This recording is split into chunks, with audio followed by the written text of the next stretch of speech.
Watu mpira sijui wanauchukuliaje. Mimi mpira nauchukulia kitu tofauti sana. Mpira una matokeo ya kikatili, lakini kwenye matokeo ya kikatili ya kimpira,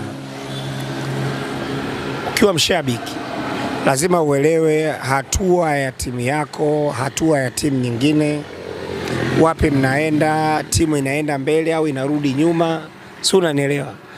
So mimi nimeshabikia Yanga miaka mingi sana, na nimeshuhudia Yanga nyingi bora katika viwango vyao nilivyoviona kwa macho yangu. Yanga hii ambayo iko chini ya uongozi rais wa Yanga Engineer Hersi Al Said ni Yanga ambayo improve yake ukiweka kwenye graph inapanda badala ya kushuka. Kuna timu ukiweka graph inashuka badala ya kupanda, lakini Yanga, ifuatilie Yanga kabla ya uongozi wa Engineer Hersi Al Said ilikuwaje, kulikuwa na nini, matokeo yalikuwaje, performance ya timu ilikuwaje, si umenielewa?